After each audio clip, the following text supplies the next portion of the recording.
Good afternoon students. In the last few classes we have studies हमारा जो series object होता है उसको हम कैसे यूज़ कर सकते हैं, कैसे हम उसमें वैल्यू स्टोर करा सकते हैं. डिफरेंट डिफरेंट वेज हमने डिस्कस करी थी.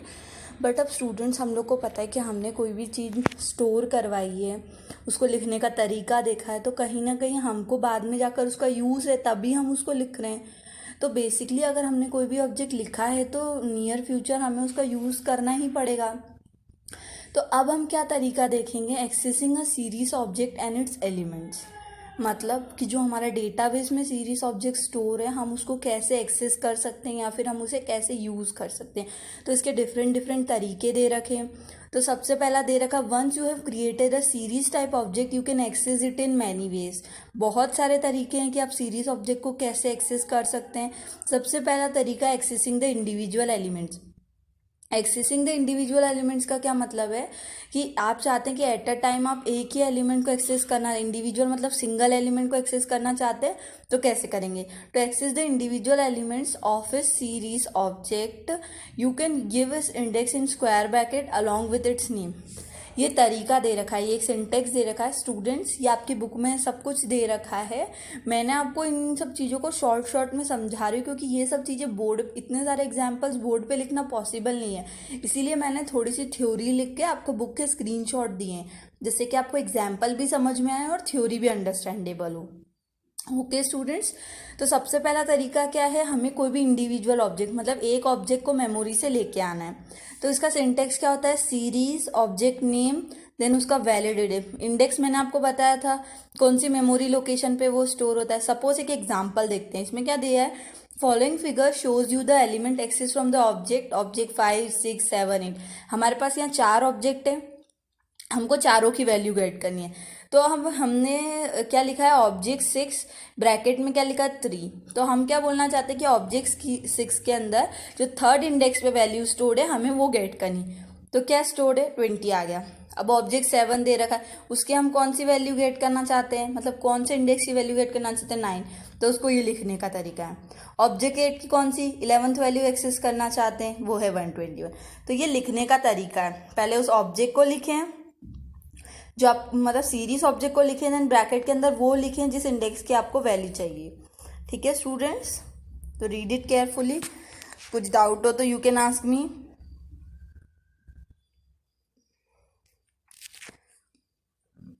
ये हो गया एक तरीका. सबसे पहला तरीका क्या था, एक्सेसिंग द इंडिविजुअल. अब नेक्स्ट क्या तरीका है, extracting the slices from a series object. Slices मतलब अभी तो हम एक एक ऑब्जेक्ट को गेट कर रहे थे, हम चाहते हैं कि हम एक पर्टिकुलर स्लाइस, मतलब सपोज एक एप्पल होता है, हमने एप्पल को 4 पीसेस में डिवाइड किया, 4 स्लाइसेस में डिवाइड किया. ठीक है, सपोज हम उसको 2 स्लाइस में भी डिवाइड कर सकते थे. तो स्लाइसेस का मतलब क्या, कुछ पोर्शन है, पर्टिकुलर पोर्शन है उस ऑब्जेक्ट का हम गेट करना चाहते हैं. तो slicing takes place position wise and not the index wise in a series object. Slicing basically किस चीज पे होती है, ऊपर क्या हम इंडिविजुअल एलिमेंट गेट कर रहे थे तो इंडेक्स के बेसिस पे कर सकते थे, बट स्लाइसिंग हमेशा किस बेसिस पे होती है, पोजीशन के बेसिस पे होती है, इंडेक्स के बेसिस पे नहीं होती है. इस चीज को समझने के लिए हम एग्जाम्पल देखते हैं.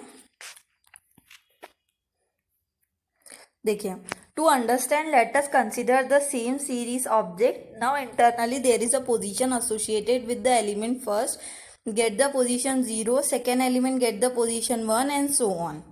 बेसिकली जब हमको किसी भी ऑब्जेक्ट का स्लाइस गेट करना होता है तो कैसे करते हैं. सबसे पहले ऑब्जेक्ट लिखने का क्या तरीका होता है, हम क्या डालते हैं, सिर्फ डेटा डालते हैं. आपको एक बार फिर से रिमाइंड करा देती हूँ, सीरीज क्या है, एक 1 डायमेंशनल ऑब्जेक्ट है. ठीक है, उसके अंदर इंडेक्स अपने आप मेमोरी में स्टोर होगा और डेटा जो हम स्टोर करवाते हैं. ये चीज़ें अभी तक नॉर्मल थी, बट जब हम किसी भी स्लाइस को गेट करना चाहते हैं तो एक नई चीज़ इंट्रोड्यूस होती है, that is the position. Position by default 0 से चालू होगी, स्टार्टिंग एलिमेंट हमेशा 0 होगा और फिर एक एक करके बढ़ता जाएगा. ऑब्जेक्ट 5 ले लिया हमने, उसकी पोजीशन कहाँ से 0 से 2 तक है. इंडेक्स क्या है, फेब्रुअरी, उसकी डेटा वैल्यू 28 है, जनवरी की 31, मार्च की 31. ऐसे सिमिलरली एक और ऑब्जेक्ट लिया, ऑब्जेक्ट 6, फिर एक ऑब्जेक्ट 7 लिया. Now, all the individual elements have a position number starting from 0 onwards. 0 for the first element, 1 for the second element and so on. जो मैंने आपको बताया कि 0 से स्टार्ट होगा और एक एक एलिमेंट के साथ पोजीशन बढ़ती जाएगी. Now when you have to extract the slices then you need to specify the slices at start and end step like you do for other sequences, but the start and stop signify the position of element, not the indices. अभी मैंने आपको क्या बोला कि जब आपको एक slice of object को गेट करना है तो यहाँ पे हमारा इंडेक्स का यूज नहीं आएगा, किसका यूज आएगा, पोजीशन का. उसको लिखने का क्या तरीका होता है, देखो सबसे पहला हमको ऑब्जेक्ट दे रखा है ऑब्जेक्ट 5. हम क्या चाहते हैं, हमको सबसे पहले क्या चाहिए, स्टार्ट लिखते हैं, देन हम लिखते हैं एंड, देन स्टेप. यहाँ पे सिर्फ स्टार्ट लिखा है तो स्टार्ट 1 पोजीशन से कौन सा ऑब्जेक्ट स्टार्ट हो रहा है, तो 1 से क्या स्टार्ट हो रहा है, जनवरी स्टार्ट हो रहा है और 31. तो ये ऑब्जेक्ट 5 को देखो 0 नहीं दिया है, 0 को नहीं लेना, सिर्फ 1 को लेना, तो 1 से एंड तो दिया ही नहीं है, तो जो पूरा ऑब्जेक्ट है वो आ जाएगा. देखो अब नेक्स्ट एग्जांपल देखो, ऑब्जेक्ट 6 के अंदर दिया है स्टार्ट, दिया एंड दिया है. ठीक है, मतलब 2 पोजीशन से लेके 4 पोजीशन तक वो चीज़ों को प्रिंट कराएगा. ठीक है, 2 से लेकर 4. देखो पोजीशन देखिए आपने 17, 20 और 23 प्रिंट करा दिया. अब नेक्स्ट थिंग उसने बोला है, उसने स्टार्ट दिया है, एंड नहीं दिया और स्टेप दिए, मतलब 2 स्टेप्स लेनी है आपको. 0 आएगी और 1 आएगी क्योंकि 2 स्टेप्स हो गई है. तो 0 पे क्या था, 9, 10, 20. समझ में आया आपको?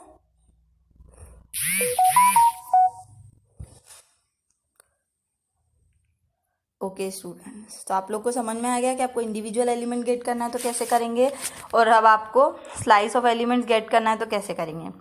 नेक्स्ट, अभी तक हमने देखा कि हम कैसे एलिमेंट्स को एक्सेस कर सकते हैं. अब हमने एलिमेंट्स को एक्सेस करा तो अब हम उसमें मॉडिफिकेशन भी परफॉर्म कर सकते हैं. मॉडिफिकेशंस का बेसिकली क्या मतलब होता है, कोई भी चेंजेस परफॉर्म करवाना है जो हमारा मेमोरी में डेटा स्टोर्ड है. बेसिकली हम पांडा क्यों स्टोर करें, it is basically for the data handling only.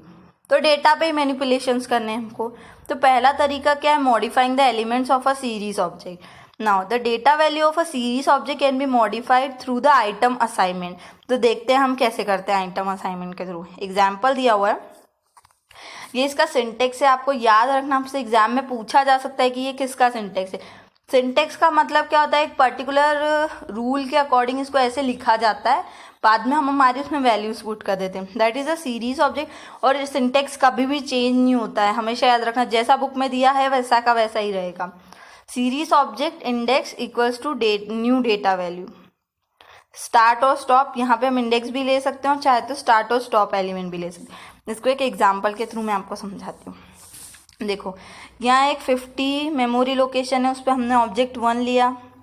Output क्या आया, 0, 1, 2, 3, ये 4 तक क्या है, इसके इंडेक्स है, ये वैल्यूज है.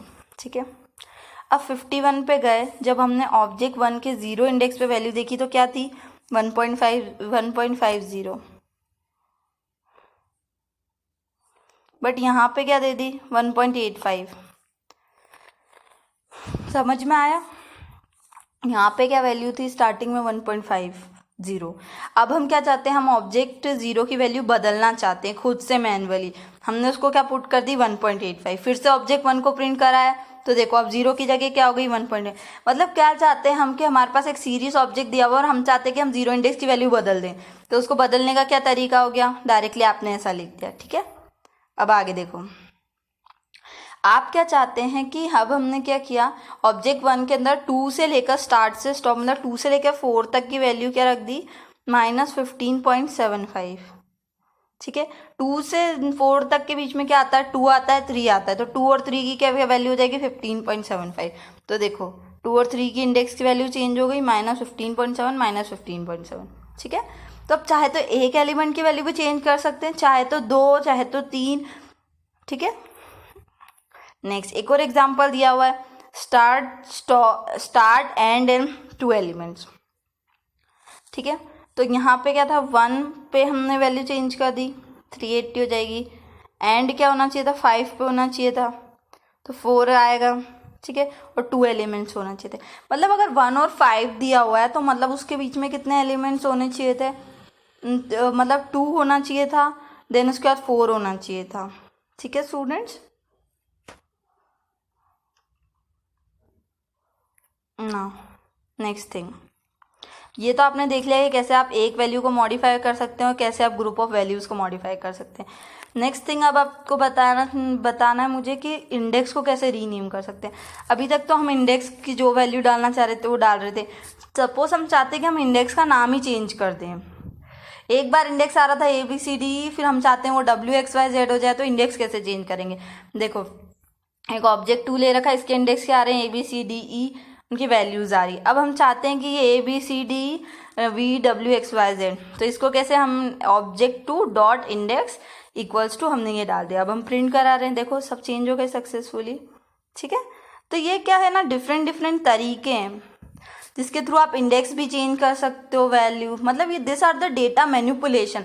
आप चाहो तो कुछ भी कर सकते हो अपने अकॉर्डिंग, चाहो तो एक सिंगल वैल्यू चेंज कर सकते हो, ग्रुप ऑफ वैल्यूज चेंज कर पा रहे हो आप चाह रहे हो तो आपने इंडेक्स भी चेंज कर दिया। ठीक है, now please note that the series object value can be modified but the size can't, so that the series object values are mutable but size immutable object. हम वैल्यूज को चेंज कर सकते हैं बट किसी भी ऑब्जेक्ट की size को change नहीं कर सकते, समझ गए आप लोग। इसीलिए ऑब्जेक्ट की वैल्यू को म्यूटेबल बोला गया है और साइज को इम्यूटेबल, हमेशा याद रखना।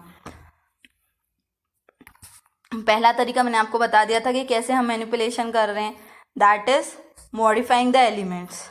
दूसरा मैनिपुलेशन का फंक्शन क्या है, that is head and tail functions introduce हुए हैं। हेड फंक्शन क्या करता है, it is use to fetch the first and rows from a panda object and tail function return the last 10 objects. देखो, head और tail functions क्या करते हैं, हेड फंक्शन क्या करता है, जो हमारी स्टार्टिंग की रोज होती है वो उनको प्रिंट कराता है। टेल फंक्शन क्या करते हैं, जो हमारे ऑब्जेक्ट के अंदर लास्ट की रोज होती है उनको प्रिंट। ये इसका सिंटेक्स है, panda object dot head n, starting की कितनी आपको वैल्यूज प्रिंट करानी वो आप एन में लिख देंगे, एंड की कितनी वैल्यूज प्रिंट करानी। देखो एक एग्जांपल के थ्रू समझाती हूँ। तो ऑब्जेक्ट 7 दे रखा है, इसकी सारी वैल्यू प्रिंट हो गई 0 से 10, इसकी इंडेक्स वैल्यूज है, ये इनकी वैल्यू मतलब डेटा आ गया। अब आप चाहते हैं ऑब्जेक्ट 7 डॉट हेड, आपने जैसे ये फंक्शन चलाया तो उसने 0 से लेकर 4 एलिमेंट्स क्या कर दिया, फर्स्ट 5 रोज को प्रिंट कर दिया। इसने फर्स्ट 5 रोज क्यों ली, इसने क्या करा, यहाँ पर टोटल क्या थी 10 थी, उसने उसको इक्वल पार्ट्स में डिवाइड करा, तो स्टार्टिंग की 5 रो थी उसने प्रिंट, क्योंकि आपने हेड में कुछ भी नहीं दिया था कि आपको कितने एलिमेंट प्रिंट कराने। सिमिलरली आपने हेड में दिया 7, तो वो स्टार्टिंग की 6 वैल्यूज मतलब 7 वैल्यूज प्रिंट कर 0 से 6 प्रिंट करा देगा। ठीक है, टेल आपने दिया तो उसने एंड की 5 वैल्यू प्रिंट करा दी। अब आपने टेल में यहाँ 7 दे दिया तो उसने लास्ट की 7 वैल्यूज। ठीक है, तो अब ना हम चाहते हैं कि हम किसी फंक्शन के थ्रू स्टार्टिंग की कुछ वैल्यूज प्रिंट कराएं किसी फंक्शन के थ्रू, तो उसके लिए हमारे पास हेड और टेल यूज होता है। स्टूडेंट, आज की क्लास में हम लोग ने क्या क्या डिस्कस किया है, हम लोग ने डिस्कस किया है कि हम सीरीज ऑब्जेक्ट को कैसे एक्सेस कर सकते हैं, सिंगल ऑब्जेक्ट को कैसे एक्सेस कर सकते हैं, स्लाइस ऑफ ऑब्जेक्ट को कैसे एक्सेस कर सकते हैं, हम सीरीज ऑब्जेक्ट के ऊपर कैसे हम लोग मॉडिफिकेशंस परफॉर्म करवा सकते हैं, ऑपरेशंस। पहला क्या क्या हमने एलिमेंट्स को मॉडिफाई किया, फिर हम इंडेक्स को कैसे रीनेम कर सकते हैं, उसके बाद हमने क्या किया, हेड एंड टेल फंक्शन को यूज़ किया। अब नेक्स्ट क्लास में मैं आपको फर्दर मॉडिफिकेशन बताऊंगी कि और हम कैसे कैसे ऑपरेशंस परफॉर्म करा सकते हैं सीरीज ऑब्जेक्ट में। So student, this is all for the day, thank you.